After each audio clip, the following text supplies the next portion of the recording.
Então ficou ainda capítulo 1 do Evangelho de João. Vamos tentar ler então do 16 até o 18. Vamos ler então 3 versículos, né? Se a gente conseguir avançar lendo os 3, a gente vai lendo e descendo. Acho que é de repente mais sábio assim, né? Porque todos nós temos recebido da sua plenitude e graça sobre graça. Porque a lei foi dada por Moisés, a graça e a verdade vieram por Jesus Cristo. 18. Pois nunca foi visto por alguém o Filho unigênito que está no seio do Pai, esse o fez conhecido. Amém.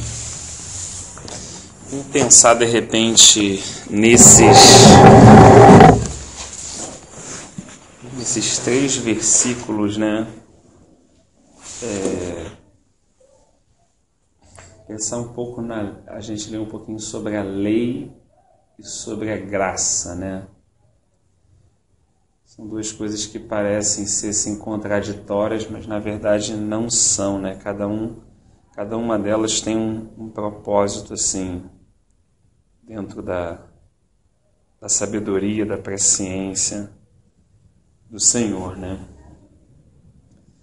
É engraçado que em Romanos diz, né, que até a lei, o pecado não era conhecido, né? Ele existia. A gente também leu em Romanos que diz que quando Adão transgrediu, entrou não só na criação, mas nos homens também, o pecado, né, e a morte, né? Diz que o pecado reinou por meio da morte. Porém, todos aqueles pecados, na verdade, né, ainda que transgressões reais, elas não estavam avultadas, elas não estavam, como é que eu posso colocar assim, tentar ler em Romanos para usar as próprias palavras bíblicas para a gente poder entender. Romanos o quê? Aqui, ó. Vou tentar achar agora, porque veio aqui, então vou tentar, olha só.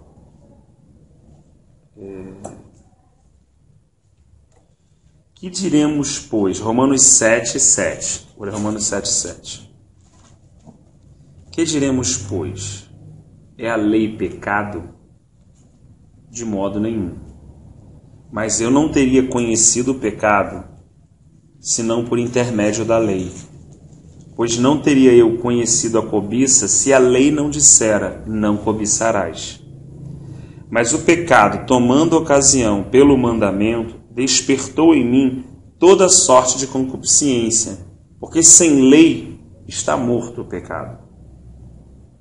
Outrora, sem a lei, eu vivia, mas sobrevindo o preceito, reviveu o pecado e eu morri. E o mandamento que me fora para a vida, verifiquei que este mesmo se me tornou para a morte. Porque o pecado, prevalecendo-se do mandamento, pelo mesmo mandamento me enganou e me matou. Por conseguinte, a lei é santa e o mandamento santo, justo e bom. Acaso o bom se me tornou em morte? De modo nenhum. Pelo contrário, o pecado, para se revelar-se como pecado, por meio de uma coisa boa, causou-me a morte, a fim de que, pelo mandamento, se mostrasse sobremaneira maligno. Porque bem sabemos que a lei é espiritual. Eu, todavia, sou carnal, vendido à escravidão do pecado. Olha que coisa interessante, então. Então, a lei teve 2 propósitos, assim, fundamentais, e pelo texto que a gente acabou de ler, diferente de tudo o que a gente imaginou, né? Por um lado, muita gente imagina que Deus deu a lei para que o homem obedecesse, né? Mas na verdade Deus não deu a lei para que o homem obedecesse. Olha só que coisa interessante. Você vai falar assim, caramba, Rafael, isso é uma tremenda heresia. Não, mas calma aí, vamos caminhar devagar. Deus, quando deu a lei, deu com 2 propósitos. Pela sua lei, o homem poderia conhecer quem é Deus. Porque a lei é uma expressão clara do caráter de Deus, da forma de Deus pensar e dos seus atributos. Então, a hora que ele estabelece as leis, ele não só alguém vê um fogo fumegante, vê um monte tremendo, vê um milagre apenas do mar abrir, não. Por meio da sua palavra, o seu povo pode começar a conhecer o seu Deus, que esse Deus é bom, que esse Deus não anda no mal, por exemplo, que esse Deus é misericordioso, é compassivo, e pelos próprios mandamentos, o povo está tendo oportunidade de conhecer esse Deus. Olha que interessante. Então, como primeiro propósito, você só conhece alguém, Jorge, quando conhece como essa pessoa pensa.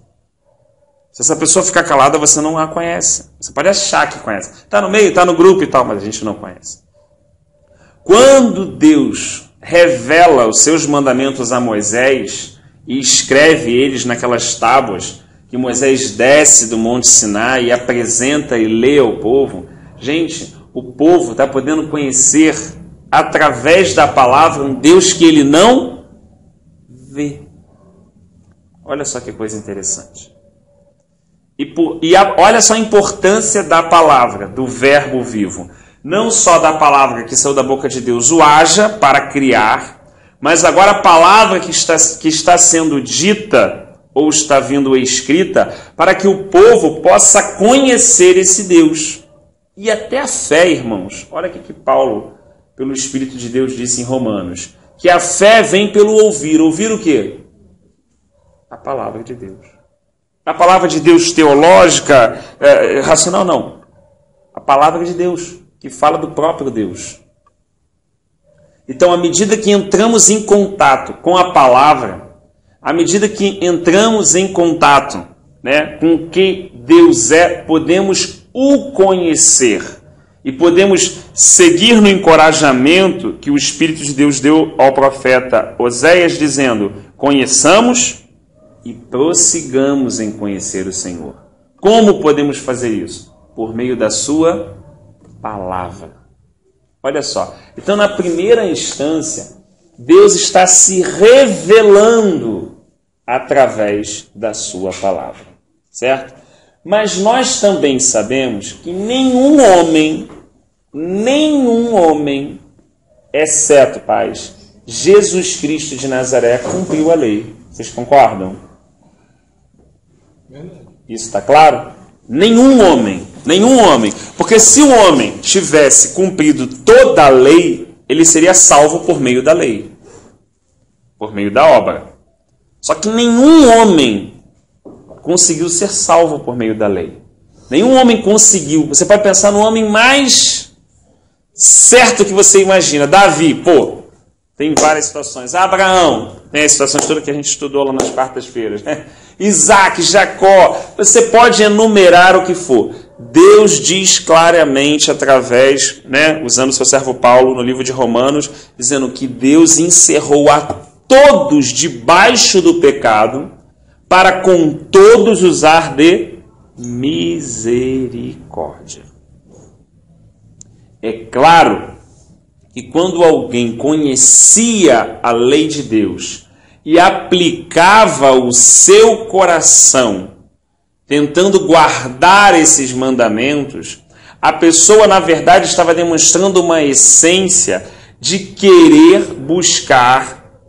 Mas olha só, ela não tinha ferramentas para isso, né? Mas ela queria buscar, guardar os mandamentos de Deus, agradando a Deus, sendo semelhante a Ele. Porque se a pessoa tentasse guardar no sentido de cumprir a lei, ela tropeçava na lei. E até quando a pessoa, né, guardei a tua palavra no meu coração para não pecar contra ti, ainda a gente entende que é assim, na questão relacional, porque a todo momento a pessoa transgredia a lei. Olha que coisa. Então, nenhum homem pôde ser salvo pela lei. Então, a gente consegue compreender claramente que Deus não deu a lei, então, com esse propósito, que o homem obedecesse a lei para ser salvo por meio da lei. Então, a gente consegue entender que, em primeira instância, Deus deu a lei, né, para que o povo pudesse conhecer a Ele. E, em segunda instância, para que a lei levasse todo homem a Cristo como aio. Né? Vamos ver se a gente acha esse outro versículo também, para que não fique só nas palavras e a gente... Cara, tá despedaçando aqui, né?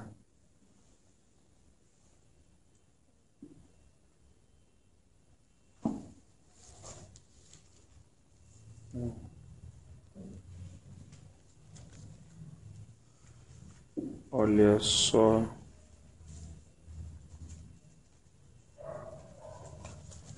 Olha só que coisa interessante que ele está dizendo. Ele diz assim, a lei é ruim? Não. A lei, o mandamento é bom, santo e justo. Todavia, a lei é espiritual. E eu sou o quê? Carnal, vendido da escravidão. Então não há como cumprir. Não há como cumprir ela. É uma questão de natureza. Né? Uma questão de natureza. Mas a lei, ela quebra o homem. Ela mostra para o homem quem ele é.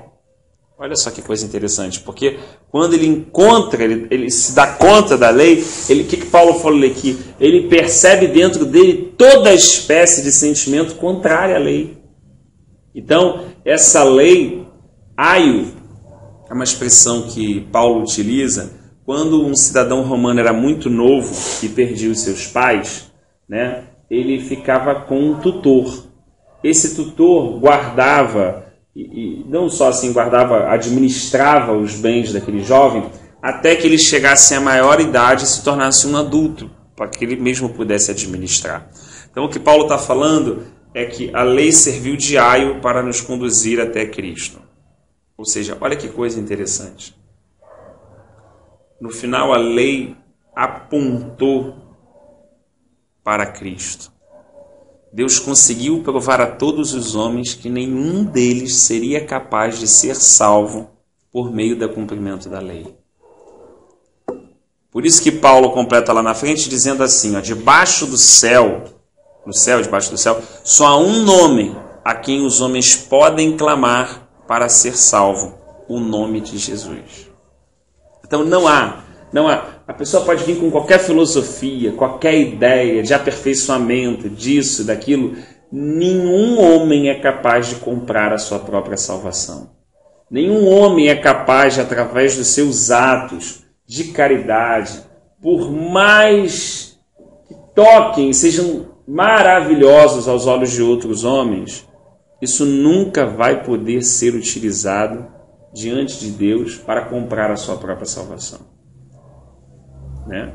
Então só existe um caminho que nos liga ao Pai, Jesus Cristo. Né? Paulo diz a Timóteo assim, que só há um mediador entre Deus e os homens, Jesus Cristo, homem. Então não há outro. Então olha o propósito importante da lei então. Então ela nos conduz e ela nos leva como aio à pessoa de Cristo.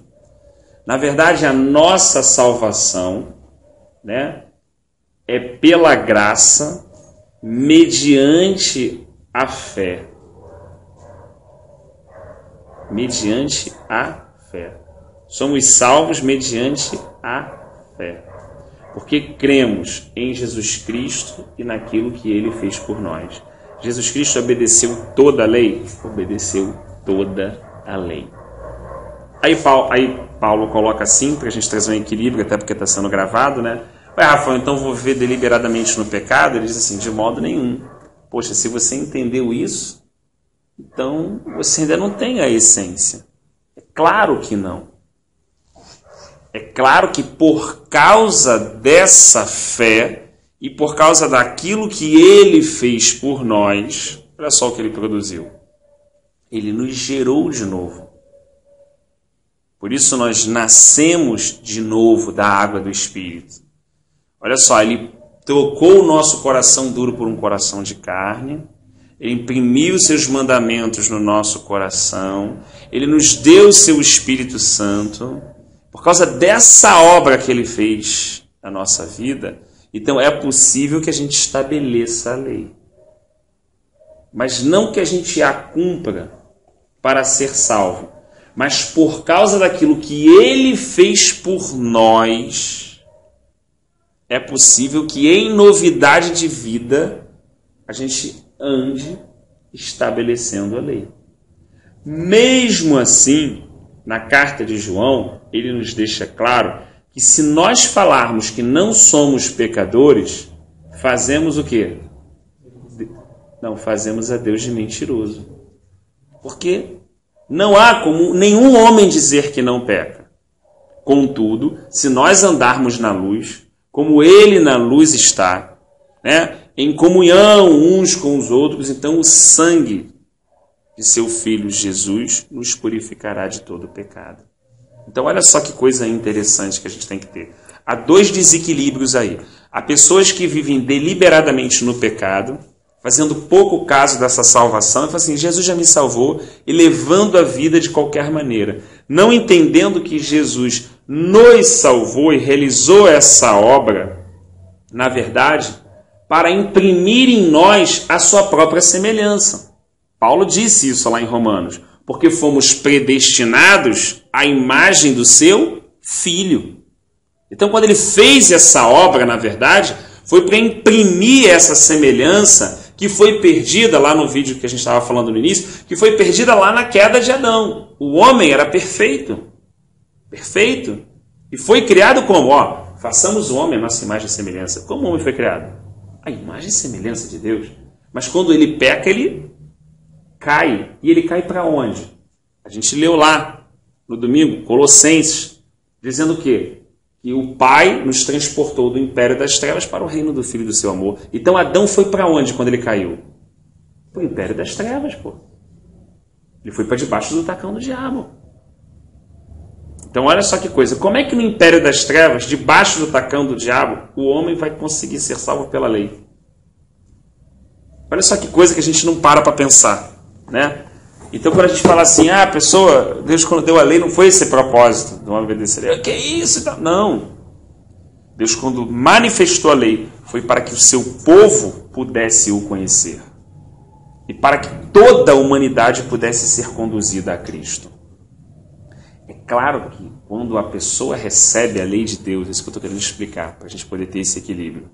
Quando a pessoa recebia, você vai pegar servos de Deus que pediam graça e misericórdia e ajuda a Deus para poder agradar a Deus no seu modo de andar. Mas isso não é a busca da sua salvação. É isso que tem que estar claro para a gente. Né? É aquele equilíbrio, uma fé sem obras é morta. Mas as obras compram a salvação? Não. Né? Então é um equilíbrio perfeito. Primeiro vem a fé na pessoa e na obra de Jesus Cristo. Depois, por causa dessa obra e do que Ele faz em nós, é possível que nós façamos as obras que Ele nos chamou para fazer. Mas fazemos essas obras para louvor da sua glória. Fazemos essas obras para que o Pai seja glorificado e não para que nos sintamos bem ou tenhamos a sensação de sermos salvos. Não. Porque essa salvação recebemos gratuitamente na pessoa de Jesus Cristo.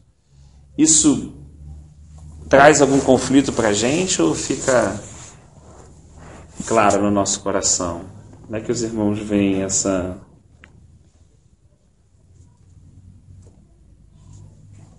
Fala aí dela, não tem problema não.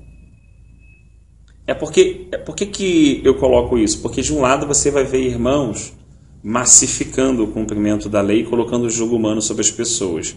Por outro lado, você vai ver pessoas que entram num processo de libertinagem e tudo pode, nada tem a ver. E como a gente falou, o que aconteceu quando o homem caiu? O equilíbrio perfeito que tinha no coração do homem, Jorge, acabou. O pecado destruiu a identidade do homem. Então o homem passa ou a ficar no extremo, ou a ficar onde? No outro extremo. Ou ele se sente o pior de todos os seres humanos, não é assim? Quando está na crise de depressão, ou ele se sente o melhor de todo mundo e está cheio de soberba. Porque o pecado fez isso, ele acabou com a gente não tem noção. Ele destruiu a gente. Isso não está muito claro para a gente, porque a gente já nasceu no pecado. Como o Davi falou, fomos concebidos.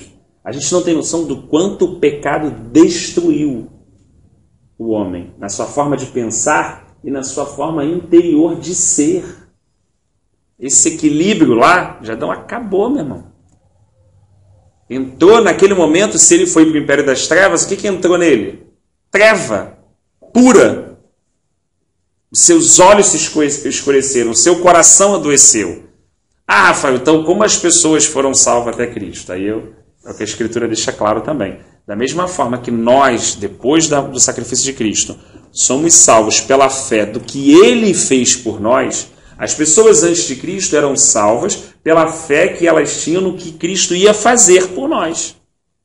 Elas tinham fé no Yeshua HaMashiach. Elas tinham fé no Messias. Elas criam antes, nós cremos depois. Mas todos são salvos pela fé.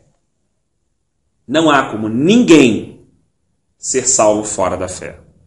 Sem fé é impossível agradar a Deus. Qualquer um que chega diante de Deus por meio de obras tropeça. É sempre por fé, seja antes da obra de Cristo, ou seja depois, sempre por fé. Né? Então, por isso a gente tem que trazer esse equilíbrio, que ao mesmo tempo a gente entende a graça, a gente sabe que não haveria nenhuma condição da gente cumprir. Não, com essa natureza caída, não há nenhuma possibilidade de fazer aquilo, mas aí a graça vem, olha só, porque todos nós temos recebido da sua plenitude e graça sobre graça. Então vem a graça de Deus para me tirar de um estado completamente caído, de um estado completamente destruído pelo pecado, sendo aterrorizado pela morte. Essa graça vem e me tira dessa condição e me põe numa condição de filho de Deus. Mas ao mesmo tempo essa graça, disse Paulo a Tito, está nos educando. O Espírito de Deus nos educa por meio da graça. Ela está nos educando de forma que a gente, no nosso andar, estabeleça a lei de Deus. Entende? Não para ser salvo, não, mas para glorificar a Deus na semelhança que o Filho dele imprimiu em nós. É como o pai olhasse, olha a obra do penoso trabalho do meu filho naquela cruz.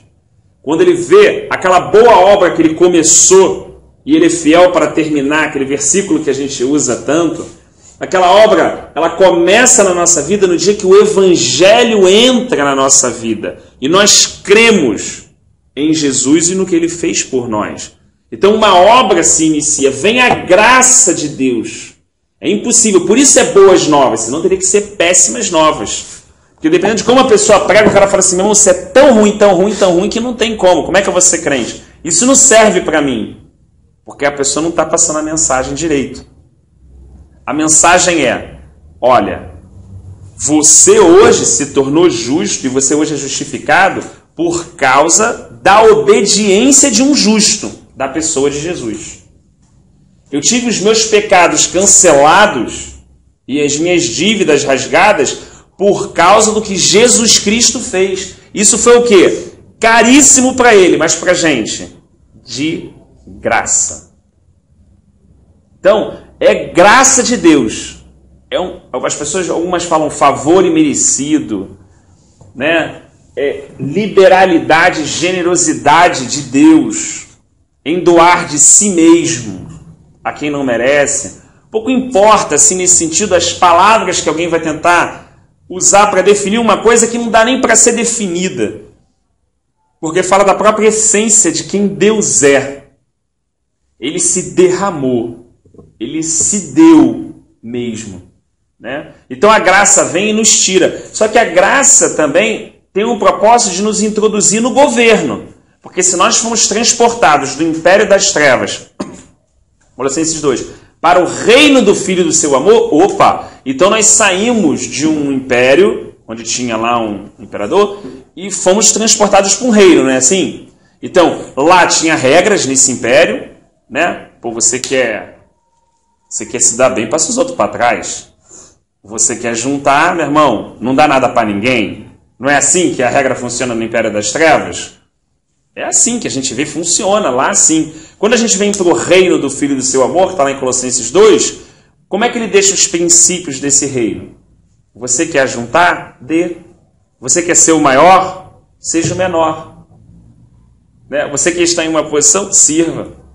Olha só como é que funciona dentro do reino de Deus.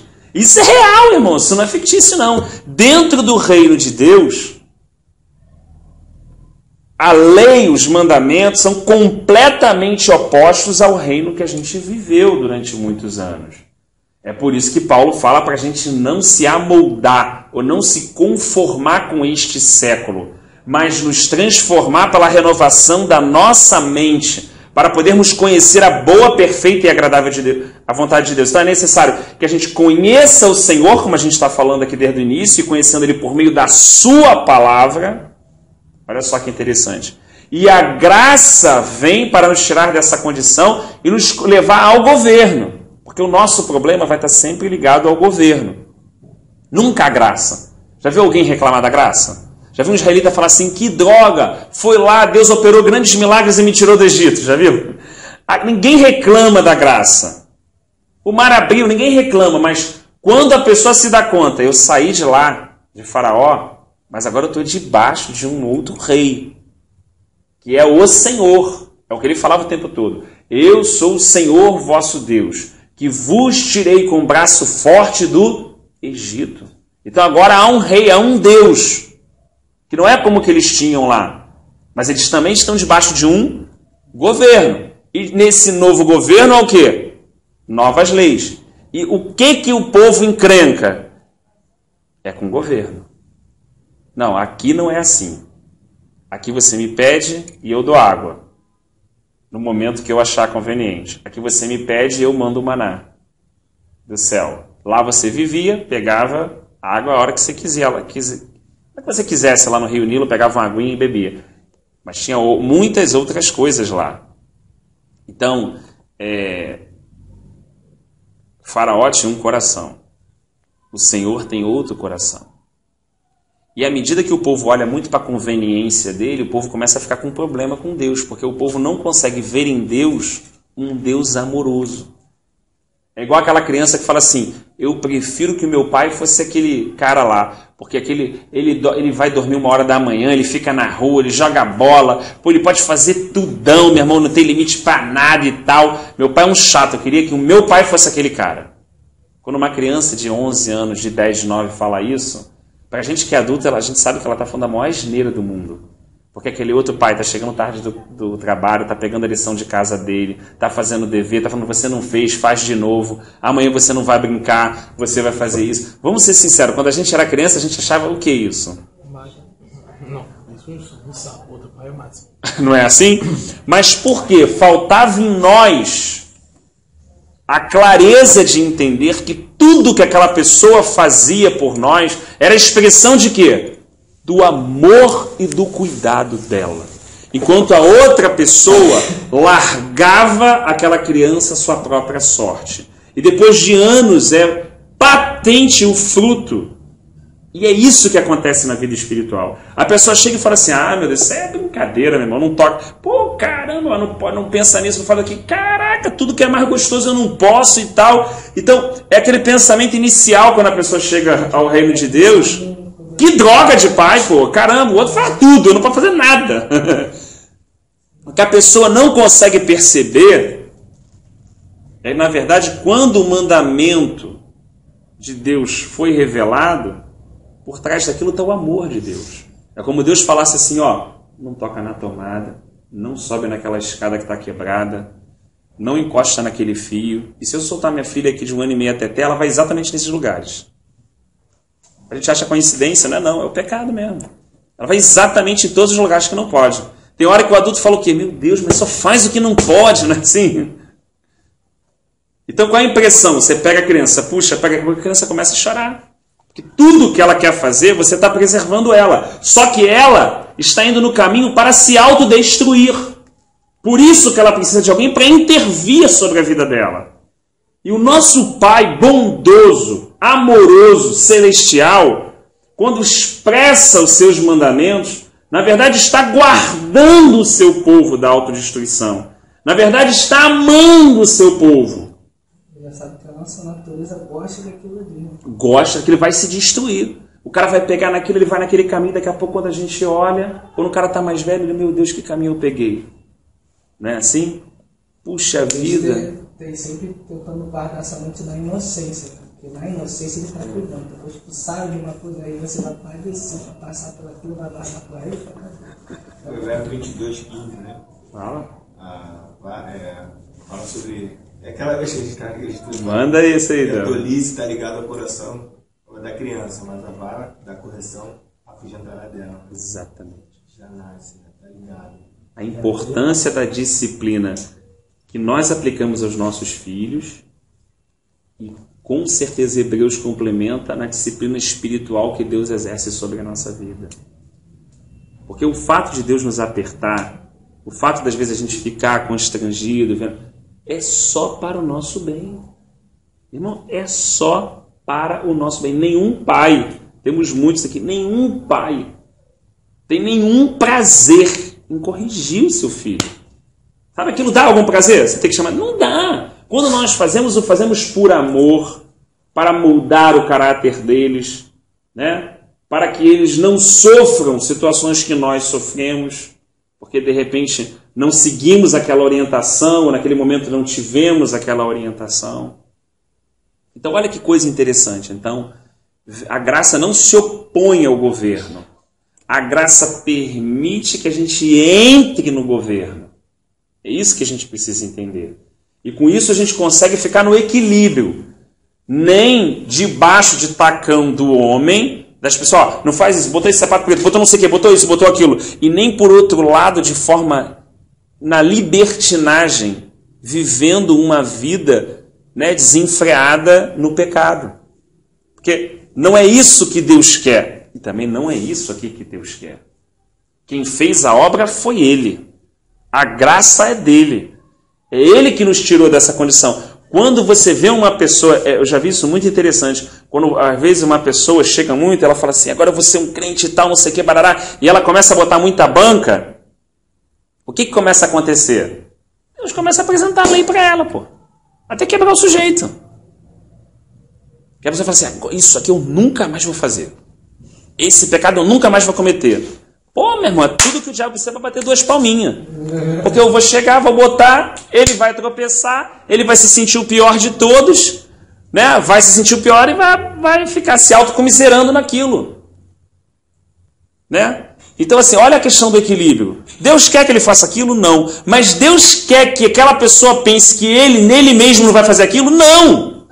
Aí entra no caso do Pedrão. Não vou, meu irmão. Eu vou deixar tu me negar 3 vezes. Se for o que for preciso para você entender na tua vida que a obra começa comigo, permeia por você, mas termina comigo, eu vou deixar você viver, pô.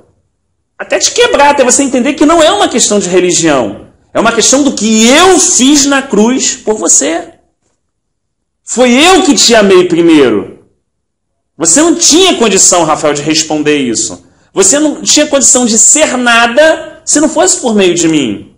Tudo começa no meu amor, começa na minha graça. Só que isso vai produzindo na nossa vida frutos dele. Aí a gente entra nesse equilíbrio aqui. Do outro grupo que acha, não, vamos lá. Não, não é isso também. É o fruto do Espírito. É a longanimidade, a perseverança, é o amor. Todas essas coisas sendo frutificadas na vida. Então, assim, aí o Paulo fala, pô, então vamos viver no pecado. Claro que não, não é isso. Agora, vamos viver também cumprindo com essa expectativa, guardando coisa, né?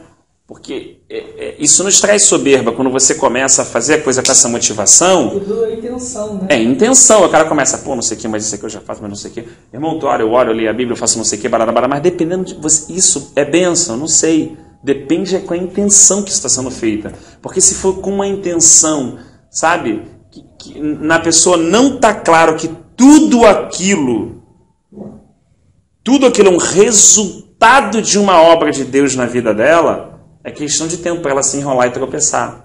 Por isso que a gente percebe às vezes pessoas que têm tempo, na verdade daqui a pouco, brum, porque faltou a compreensão da graça.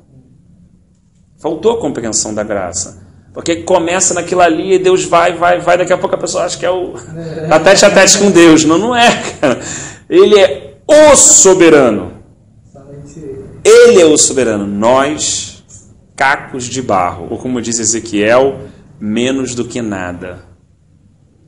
Mas é que a graça de Deus nos põe numa situação realmente maravilhosa. É o que Ezequiel diz no seu capítulo 16, se me falha a memória. Ó Jerusalém, o que direi eu? Pus a minha graça sobre ti. E você ficou bela. Você se tornou a cidade formosa. Porque eu abençoei. Só que qual foi o problema, Israel? Que você confiou em você mesmo. Você achou que tudo isso vinha de você. Você não reconheceu que isso vinha de mim. E você foi em busca dos seus amantes. Olha só que coisa interessante. Então, quando Deus abençoa, quando Deus derrama a graça, muda mesmo. O rosto da pessoa muda. O andar da pessoa muda. A forma de andar da pessoa muda. Porque a única coisa que a pessoa não pode perder é que aquilo está acontecendo por produto de uma obra que Deus está fazendo. Porque se ela perder isso, ela vai falar, caraca, hein? Pô, meu irmão, tô sinistro mesmo, hein? Tô só papum e tal, meu irmão. Quando o nego falou, não, irmão, já vi isso, já vi aquilo e tal, não sei o que, a gente começa a confiar na gente mesmo, o que acontece? É o princípio da queda. Toma um susto. Aí daqui a pouco você olha, ué, cara, mas aquele irmão está naquela condição. Porque é impossível Deus desprezar um coração contrito e quebrantado. A regra espiritual é simples. Se humilhou, é exaltado. Se exaltou, é abatido. Quem abate um cristão? O diabo? Deus. Se a gente pegar todos os exemplos, seja a vida de Davi, quem abate é Deus. Isso o nego não entende até hoje. O nego acha que é o diabo que abate o crente. Que isso, cara? O cara é filho de Deus. Não é o diabo que abate o crente. É Deus que abate. Ele cumpre uma lei dele. Ele pode usar qualquer coisa. Às vezes até o diabo ele pode usar. Num propósito que vai colaborar, entendeu? No final, o diabo vai falar com a pior intenção do mundo, entendeu? Para tentar ser andar Pedro. Ele vai com a pior intenção do mundo. Ele foi com Jó com a pior intenção do mundo. Só que Deus, de forma soberana, ainda faz com que aquilo coopere para o bem de um filho dele, cara. Olha que coisa tremenda. Ainda faz Jó conhecer ele mais profundo. Ainda faz Pedro se dar mais ainda para ele. Olha que coisa tremenda. Então, por isso que a Escritura nos diz que todas as coisas que nós devemos guardar, a gente deve guardar o quê? O nosso coração. Essa consciência simples, mas que na verdade o Salvador é Ele, o resgatador é Ele, o Redentor é Ele, quem fez a obra é Ele. E Ele deposita essa graça sobre a nossa vida. Não é a gente que está lendo muito, é Ele que põe o desejo no nosso coração de ler. Isso é verdade. Não é? Isso é verdade. Não é verdade, Paulo? Você odeia, mas daqui a algum tempo, às vezes tu lê tanto, essa pessoa comigo, daqui a pouco você fala assim, pô, eu gosto de ler a Bíblia. Mentira, não é que eu gosto de ler a Bíblia. É o Espírito de Deus que botou aquele desejo. Paulo fala isso, que ele vê, poxa, no meu entendimento eu tenho prazer em cumprir a lei de Deus. Mas eu olho nos meus membros e vejo uma lei operando exatamente o contrário. Então é Ele que põe o desejo da gente orar. Né? E às vezes é tudo naquela hora, quando você sente assim o Espírito te convidando para orar. Se você só aceita, se você só deixa aquilo fluir, quem vai fazendo é Ele. Mas você só obedeceu. Ah, vou parar aqui um tempinho. Quem flui. Agora, se você fecha o ouvido para aquela direção, daqui a pouco fecha o ouvido para aquela direção, aí a gente vai aqui abafando. A gente vai abafando. Né? Por isso que Paulo fala exatamente para a gente não abafar o Espírito lá em Tessalonicenses. Né? Não desprezeis profecias, não abafeis o Espírito. Ele vai dando essa direção para a gente. Então assim, a gente consegue glorificar a Deus pela graça, e a gente consegue entender que a graça vai levar a gente ao governo. Que a gente entrou num reino onde tem mandamentos, preceitos, onde esses preceitos nos chocam. Como a gente estava dando alguns exemplos aqui. Né? Quer viver? Morre. Né? Quer juntar? Dê. É tudo diferente. Cara, e funciona. Tudinho. Tudinho. É impressionante. Funciona tudinho, porque esses princípios eles foram estabelecidos pelo próprio rei do reino. Eu acho que o mais difícil de seguir esses preceitos é que não acreditar, não tem como explicar aquilo. Vai tentar explicar como é que eu vou ganhar esse negócio, isso não vai dar certo. Tu vai começar com aquele pensamento de... Você traz o que você aprendeu no outro reino e quer aplicar aqui. O que existe de cristão hoje em dia, Jorge, que quer aplicar o que ele aprendeu no reino das trevas, no reino de Deus, é um absurdo. E por isso existem tantos tropeços. Por isso existem tantas distorções. Ele acha que a igreja de Deus é uma empresa. Ele acha que ele vai usar regras empresariais ou regras de sucesso mundanas na igreja. Regras de marketing, de análise de mercado dentro da igreja de Deus. Ele não consegue entender que no reino de Deus, sangue e carne não terão parte. Não adianta. Na mentalidade caída de Adão, a compreensão caída de Adão não entra no reino. Por isso que Jesus falou para Nicodemos em João 3, cara. Se você não nascer de novo, você não pode ver o reino de Deus. Depois, se você não nascer da água e do Espírito, você não pode entrar no reino de Deus. E o cara que era um cara super culto, cara, Nicodemos, ele falou assim, caraca, então eu tenho que entrar no ventre da minha mãe para nascer de novo? Olha só o que ele pensou. Jesus falou assim, cara, se eu estou falando das coisas aqui da terra, você não entende? Imagina quando eu começar a revelar as do céu. Eu estou falando do básico contigo. Olha só. Então assim, aquela mentalidade, a gente crê, né, que ele evoluiu, porque na verdade vai estar ele com José de Arimateia pegando o corpo do Senhor para enterrar lá. Então, o Senhor trabalhou muito no coração dele, eu acredito, que as palavras do Senhor penetrou muito no coração daquele homem. Porque quando ele foi morto, Jesus não podia fazer nada por ninguém. E eles estavam ali, né, não fazendo alguma coisa para Jesus, porque Jesus poderia fazer por eles, não. Mas fazendo de coração. E até sendo instrumento para cumprir uma profecia bíblica, né? De que ele, na sua morte, seria enterrado, né? A palavra não é com os ricos, mas ele não seria enterrado como um indigente, por exemplo, como as pessoas crucificadas eram. Né? Eles pediram o corpo do Senhor e enterraram num túmulo, direitinho, com pedra. Tal. Isso foi um cumprimento até de uma profecia bíblica. Né? Então, assim, você vê a dificuldade. Por quê? Porque essa mentalidade não entra no reino de Deus. Ela não entra. O cara, para subir, tem que descer. O cara, para ser o maior, tem que ser o menor. E Jesus estava o tempo todo ensinando, olha, eu sou mestre. Limpei o pé de vocês, cara. Jesus falou assim, eu sou o filho de Deus. Vocês não viram? Eu não mandei o vento parar, eu não mandei a tempestade acalmar, milhares de coisas. Eu estou aqui lavando o pé de vocês, cara. Jesus pegou uma bacia de água com um pano e começou a limpar o pé, cara, dos caras. Tem noção do que é isso? Assim, ó. Limpando o pé de todo mundo. Vocês entenderam o que eu fiz com vocês? Olha o que ele estava dizendo. Então, assim, para a pessoa que está trazendo... Por isso que a conversão...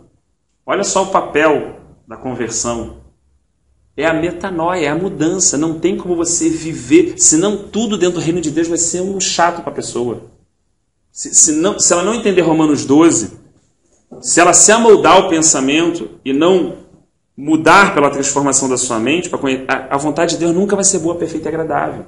Sempre a pessoa vai ter medo. O que Deus vai pedir de mim? Será que Deus vai me pedir alguma coisa que eu não posso fazer? Meu Deus, vai que Deus me manda para um lugar que eu não sei fazer. Sempre vai ser uma coisa de medo, de chato, de pesado. Por quê? Porque toda a minha forma de pensar ainda está ligada ao reino antigo.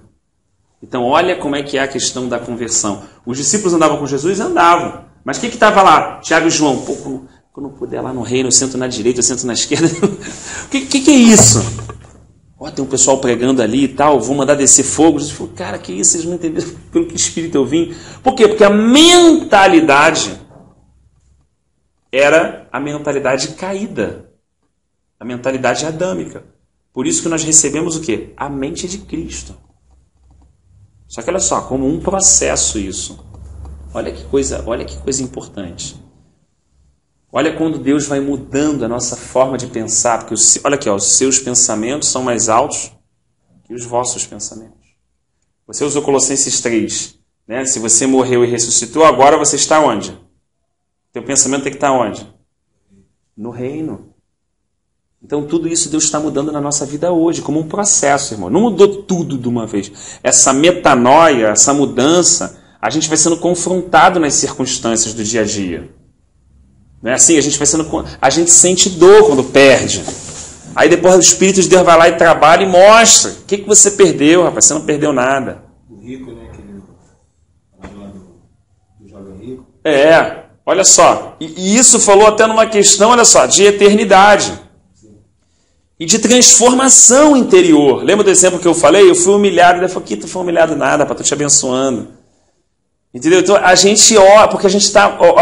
A mente caída, ela olha muito para onde?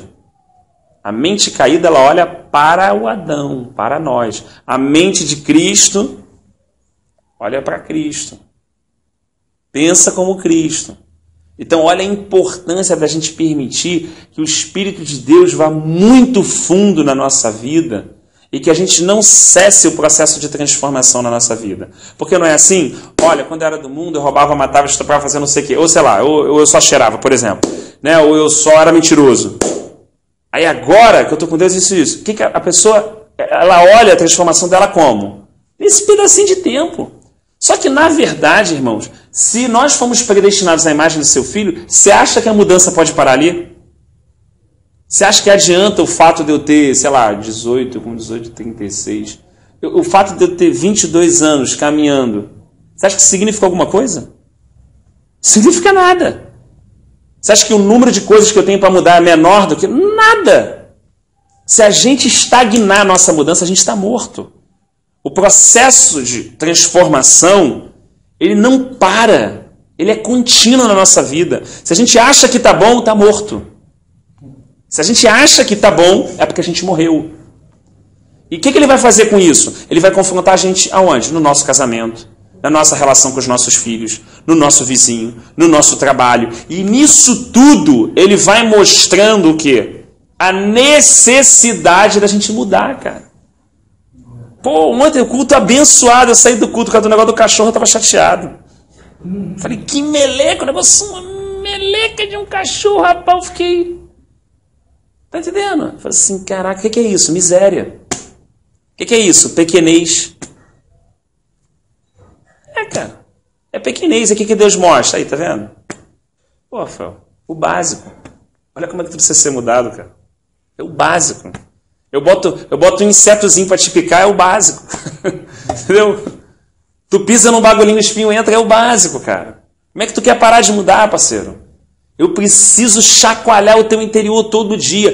Todo dia eu tenho que te confrontar. Todo dia eu permito alguns sentimentos e depois confronto eles, depois trabalho na sua vida em relação a eles, para mostrar que você, na verdade, você está em uma caminhada. Não tem fim, você é um peregrino, você é um forasteiro. Você está sendo transformado de fé em fé e de glória em glória. Isso não pode parar, isso não pode estagnar. Isso é contínuo, é dinâmico na vida dos meus filhos. Jesus salvou, fez isso e acabou. Agora eu sou um crente. Pô, agora eu sou um crente, aí Deus permite mesmo. Bota um maluco lá e manda um e manda a situação. A gente vai vendo que não é. A própria palavra de Deus fala que a gente tem que morrer todo dia.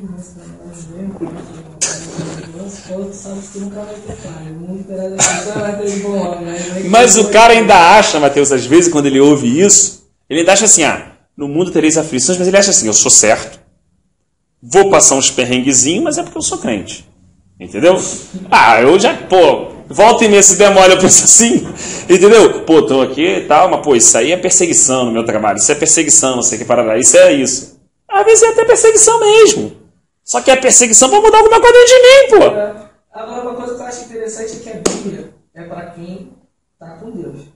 E já percebo que a Bíblia ela não tem ela vai, o negócio ela fala, vai ser assim, isso, aquilo, outro, tal. Aí tem gente que isso daí é automático, mas veja, a pessoa lê e fala assim, pô, o meu amigo do mundo é assim mesmo. O teu amigo do mundo ele tá na inocência, ele nem lê a Bíblia, filho. Você que lê, você que tá vivendo já no máximo, já não tá mais na inocência. Quando chega no final de Provérbios, passa a depressão, tu fala assim, opa, agora que tu já sabe um monte de verdade aí, tu sabe que começa a cobrar pra baixo. Pô, é sinistro isso. Ó, o texto que a gente falou, ora, sabemos que tudo que a lei diz aos que vivem na lei, o diz para que se cale toda a boca e todo mundo seja culpável perante Deus. Visto que ninguém será justificado diante dele por obras da lei, em razão de que pela lei vem o pleno conhecimento do pecado. No 23, todos pecaram e carecem da glória de Deus. Não tem como fugir disso. Não tem. Uma vida cristã não é a vida do bonzinho, é uma vida vivida pelo poder do Espírito Santo. Esse que eu li foi Romanos 3.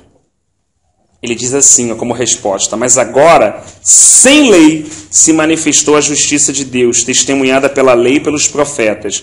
Justiça de Deus mediante a fé em Cristo Jesus. Olha a justiça de Deus. Mediante a fé em Cristo Jesus, para todos os que creem, porque não há distinção. Todos pecaram e carecem da glória de Deus, sendo justificados gratuitamente de graça, por sua graça, mediante a redenção que há em Cristo Jesus, a quem Deus propôs no seu sangue como propiciação, mediante a fé, para manifestar sua justiça, por ter Deus, na sua tolerância, deixado impune os pecados anteriormente cometidos. Tendo em vista a manifestação da sua justiça no tempo presente, para ele mesmo ser justo e o justificador daqueles que têm fé em Jesus. Onde, pois, está a jactância? Onde, pois, está a arrogância? Paulo diz, foi de toda excluída. Como alguém tem como ficar de moral? Ninguém. Como alguém tem como levantar o peito? Ninguém. Se uma pessoa ao longo da sua vida cristã chegou nisso, é porque se perdeu. Se perdeu dentro da caminhada, mas se perdeu. Né? Paulo fala duramente com os Gálatas até em relação a isso. Né? Concluímos, pois, que o homem é justificado pela fé. Olha só que coisa interessante. Então, isso tem que estar muito claro no nosso coração. A justificação é pela fé. A justiça que Deus estabeleceu é mediante a fé em Cristo Jesus. Agora, Cristo preparou boas obras para que andássemos nela. A graça, operando na nossa vida, vai fazer com que a gente ande e estabeleça a lei de Deus. Olha que coisa que parecem palavras, mas a gente tem que digerir aí ao longo das semanas, dos meses, pensar nisso, porque nas situações é muito comum, quando a gente fica irritado, por exemplo, com uma situação que acontece, é porque a gente acha que merece. Essa é a verdade. Você fica chateado com alguma coisa que você não merece? Não, peraí, como é que é? Não, vamos lá. Quando alguém te coloca abaixo, pô, não mereço isso. Não. Foi bom você ter falado então para eu esclarecer. Não é nesse sentido. Por exemplo, quando você fica... quando você se sente injustiçado, quando no seu coração sobe um sentimento de injustiça, né? Normalmente é porque você acha que você não merecia passar por aquilo, ou você não merecia receber aquilo, ou você merecia receber alguma coisa. De qualquer forma, a base daquela justiça própria, a base é o mérito. Isso é Adão. É o mérito. Né? A graça, ela encerra com isso. Olha só o que precisa ser removido dentro da gente. Olha como Deus tem coisa para trabalhar dentro da nossa vida. Quando isso é removido, o que Deus ensina para Paulo? A minha graça te basta, cara. Pô, a minha graça te basta, Rafa. Mas aquele negocinho, você quer trabalhar, pessoa que não sei o que, pô, mas minha mãe trata assim, outra trata você assim, pô, mas meu filho, esse filho faz isso, aquele... Cara, minha graça te basta, cara. Você vai ficar em Adão ou em Cristo? Você vai ficar no merecimento ou na graça? Então não é tão simples assim como a gente imagina. A gente entende as palavras. Ah, Rafael, entendi. A justificação é mediante a fé em Cristo Jesus. Então eu fui justificado por causa daquilo que ele fez. Ah, então agora eu entendi. A lei foi dada por intermédio de Moisés e a graça por Jesus Cristo. Só que a lei serviu de aio para me conduzir até Cristo. Então a lei gerou aquela crise de Romanos 7 que a gente leu aqui, né? Mas quando a gente vai vivendo, quando as circunstâncias vão vindo na nossa vida na prática, é como alguém, você está lá na escola, alguém está ensinando a equação de segundo grau. Como você está botando lá, é ax2 mais bx mais c é igual a 5, tal, não sei o que, você assim, isso é tranquilo. Tal, ele vai explicando, então a delta é isso e tal. Você fala, pô, isso aí é molezinho, não tem dúvida. Aí ele fala assim, agora abre a página 34, faz a letra B. Você vai fazer. Cara, que mesmo que ele falou, cara, esse negócio do AX2 aqui. Caraca, mas isso era fácil demais, cara. Eu vi ele fazendo isso. Já tocou no fundo?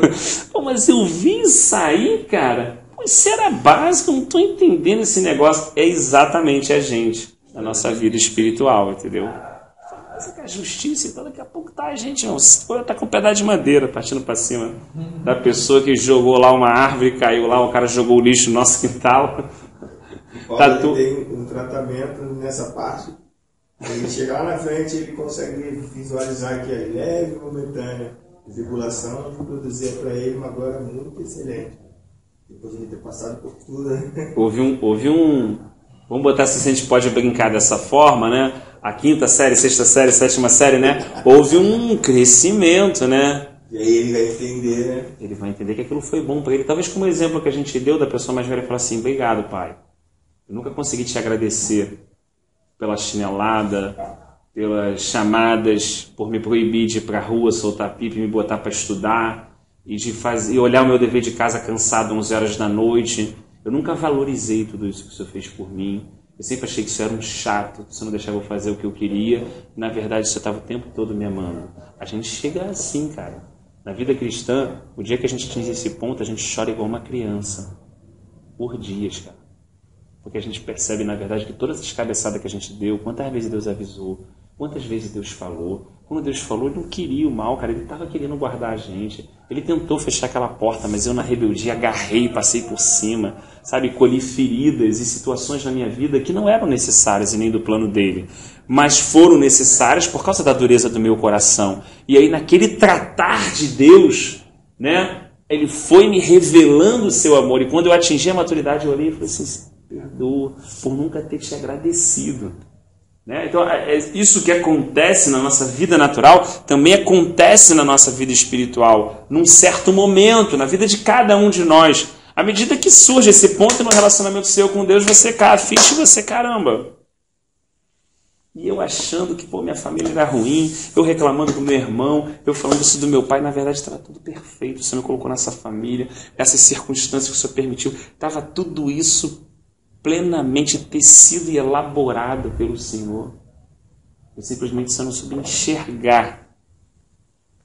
Eu não soube por fé realmente receber aquilo e viver aquilo para que mais tarde eu pudesse entender o teu propósito na minha vida, né? Então, assim, olha só que coisa interessante, então, para a gente firmar um pouquinho, já que a gente está falando dessa questão, né? Ainda no versículo 16, né? Ainda não saímos de lá, né? Olha só que coisa interessante. Eu vou ler Romanos 5, 12, para isso sedimentar no nosso coração. Portanto, assim como por um só homem entrou o pecado no mundo, pelo pecado a morte, assim também a morte passou para todos os homens, porque todos pecaram. É assim que funcionou. Então, por causa de um homem, nós lemos aqui, um só homem entrou o pecado no mundo, pelo pecado a morte.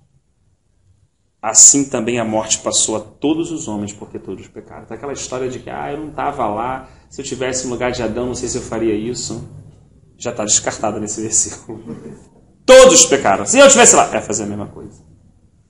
Sem sombra de dúvida. Nós estávamos em Adão, ainda que na semente, nos lombos, na genética. Todos somos descendentes dele. Né? Porque até o regime da lei havia pecado no mundo, mas o pecado não é levado em conta quando não há lei. Olha que interessante. Voltou lá no propósito da lei, que a gente estava comentando. Entretanto, reinou a morte desde Adão até Moisés, mesmo sobre aqueles que não pecaram à semelhança da transgressão de Adão, ao qual prefigurava aquele que havia de vir. Todavia, olha só o que ele vai falar agora. Entretanto, não é assim o dom gratuito como a ofensa. Porque se pela ofensa de um só morreram muitos, muito mais a graça de Deus e o dom pela graça de um só homem, Jesus Cristo, foram abundantes sobre muitos. Olha só que interessante. O pecado de um matou muitos. Por causa de um, a graça veio sobre muitos. Né? Se pela ofensa de um e por meio de um só reinou a morte, muito mais os que recebem a abundância da graça e o dom da justiça reinarão em vida por meio de um só, a saber, Jesus Cristo. Então tudo dá para a gente perceber que é por meio de quem? Jesus Cristo. Tudo! Nunca você vai ver assim, eu sou mais que vencedor. Você vai ver assim, eu sou mais que vencedor em Cristo Jesus. Nada ninguém tem fora de Cristo. Deus deu tudo para o seu Filho. E nós nos tornamos, como Paulo relata, co-herdeiros dele. Só recebe aquele que se torna filho. E aí entra nessa herança, como co-herdeiro. Porque como pela desobediência de um só homem, muitos se tornaram pecadores, assim também por meio da obediência de um só, muitos se tornarão justos. Eu e você nos tornamos justos por causa de um homem. Nós nos tornamos pecador por causa de um homem, é verdade, Adão. Mas também nós nos tornamos justos por causa de um homem. Nós não somos justos. Nós fomos tornados justos por causa de um homem. Olha como é que a gente para pensar. Sobreveio a lei para que avultasse a ofensa. Então a lei veio para mostrar o pecado, para revelar o pecado dentro de mim. O que ele disse lá em Romanos quando a gente leu? Se a lei não dissesse, não cobiçarás, como eu saberia? Agora, quando ela diz não cobiçarás e eu cobiço, a lei revela isso. Ela avulta, ela traz à tona, ela mostra. A lei não veio para salvar. Ela veio para nos conduzir a Cristo. Para colocar na nossa condição de humilhação. Na nossa condição de pó. Mas onde abundou o pecado, superabundou a graça. A fim de que, como o pecado reinou pela morte, assim também reinasse a graça pela justiça para a vida eterna, mediante Jesus Cristo, nosso Senhor. Então, o versículo 16 de João, porque todos nós temos recebido da sua plenitude, e graça sobre graça. Versículo 17, porque a lei foi dada por intermédio de Moisés, a graça e a verdade vieram por meio de Jesus Cristo. Não é assim que algumas pessoas falam? Como é que pode ser de graça? O que tem valor que é de graça? Quer dizer que o cara roubou, matou, fez tudo e agora ele crê e acabou tudo? Não é assim que as pessoas falam? Quem já ouviu alguém falar assim, né? Não é assim? Só que aí você para refletir o seguinte, olha só, não é bem assim. Foi de graça pra gente. Essa pessoa roubou, matou, mas quando ela creu na pessoa e na obra de Jesus Cristo e foi justificada, foi por causa que um homem carregou todos esses pecados e iniquidades no seu ombro até a cruz e morreu naquela cruz. O Cristo, o Filho do Deus vivo. Então essa pessoa não pode fazer isso só por fazer.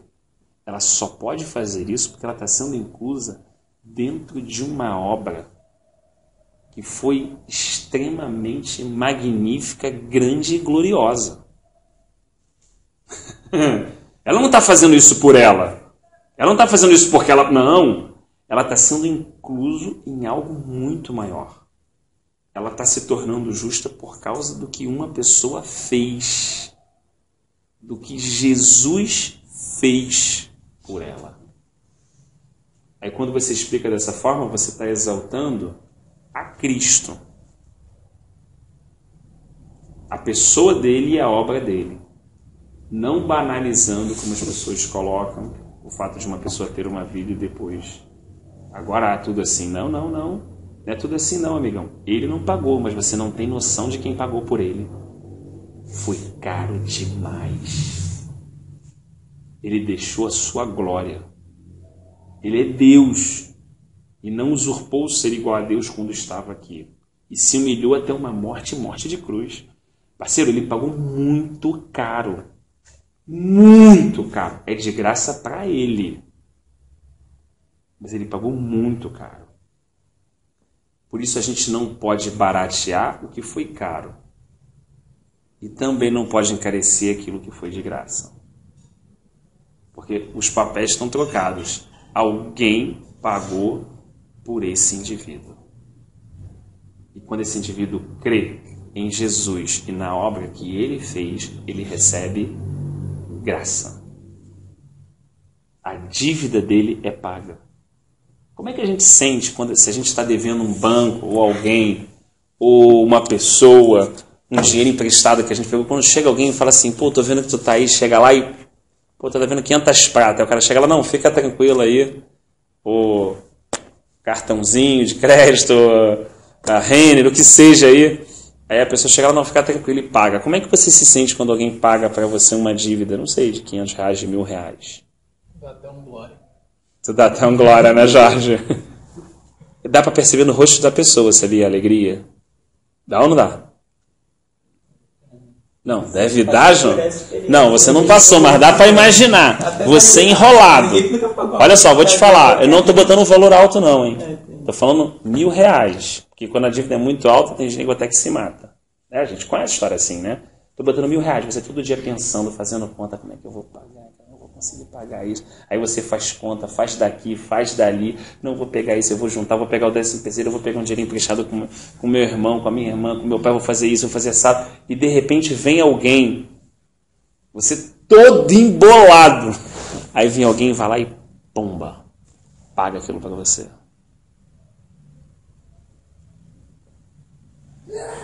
Exatamente, né?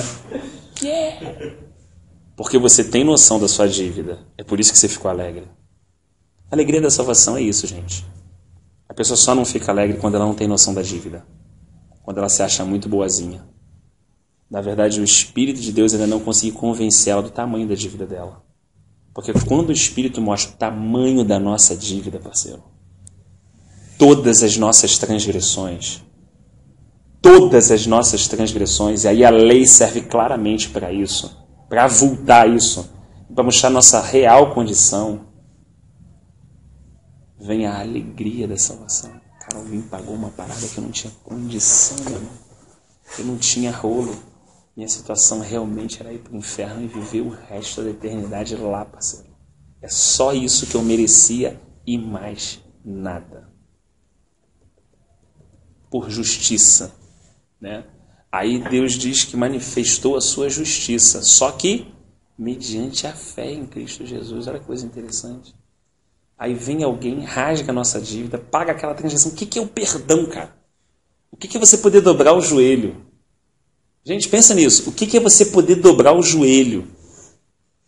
Pedir perdão por alguma coisa que eu e você fizemos. E você crê que em Cristo Jesus você foi perdoado. Muito mais do que R$1.000. Tem coisas que nós fazemos que é muito pior do que qualquer dinheiro do mundo. E você sentir claramente o perdão de Deus, e a gente só tem esse perdão. Você só sente o seu coração sendo limpo, ficando leve, aquele peso saindo, porque Jesus Cristo fez aquela obra, porque Ele pagou. Senão não ficaria leve, senão não teria refrigério, senão não teria o quê? Perdão. Aí entra o outro lado do testemunho que o Deva contou outro dia. Às vezes Deus permite que a gente empreste, que uma pessoa dê calote na gente. Não é assim? Aí a pessoa dá o calote. Isso aconteceu comigo também, te contei. Né? Você fica bravo, porque você quer receber. E é justo que você receba, entenda também. Humanamente falou, é justo. Só que a gente pediu para amadurecer, né? Quem mandou a gente fazer essa oração, né? A gente orou para amadurecer. Deus está trabalhando para nós sermos a imagem e semelhança dele. Se Deus é bom, se Deus é misericordioso, Ele vai nos colocar em circunstâncias para exercer essa misericórdia. Não tenha dúvida disso. E aí, eu estava lá na minha situação também. Já, eu me enrolei todo para poder pagar a dívida que era de outra pessoa. Daqui a pouco você orando, buscando a Deus, Deus vai falar assim, perdoa. Você fala assim, não é Deus falando. Essa voz não é de Deus. Não é assim? Tu acha que o diabo vai mandar tu perdoar a dívida de alguém? Ele vai mandar tu botar pendurar o maluco no poste, meu irmão. Espancar ele até ele pagar o último centavo. Que a gente não quer que seja de Deus essa voz, né? Foi interessante, quando eu cheguei para essa pessoa, eu falei assim, tá perdoado aquilo tudo lá. Mas foi o que o Deva falou, a pessoa pulava de alegria. Eu lembro até hoje, a pessoa pulava. E dentro de mim, entendeu? Eu sentia que a alegria que aquela pessoa estava tendo era por causa do que eu tinha perdido. E Deus falou assim, cara, você não quer sentir como é estar no meu lugar? Você pula, cara. Meu Espírito Santo te enche. Você louva, adora, você corre, você grita. Né? De alegria, você berra. Só que por causa do que o meu filho sentiu naquela cruz. Você ganhou porque eu perdi. E aí quando a gente está naquela condição, a gente entende que não foi barato para ele. Mas foi de graça para nós. E aí, consciente dessa graça, como a gente vai viver deliberado ao pecado? De forma nenhuma. Mas, ao mesmo tempo, como a gente vai imputar a nossa salvação sob cumprimentos de lei? Também de forma nenhuma. Receberemos a graça de graça com temor e com alegria no nosso coração, porque assim foi nos dado. E entenderemos que essa graça vai operar em nós, nos introduzindo no governo do Reino de Deus, para que aprendamos os seus mandamentos, para que tenhamos a nossa mente renovada, e que possamos, enfim, conhecer a boa, perfeita e agradável vontade de Deus. Né?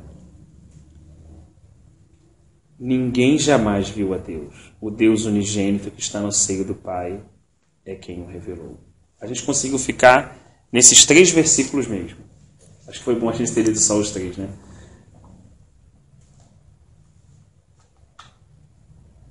Assim, além de tudo o que ele fez, né? Além de tudo o que ele fez. Em João 17, mais na frente, ele ora, né? Ele fez os discípulos conhecerem o Pai. Se Jesus não tivesse revelado o Pai, a gente não o conheceria.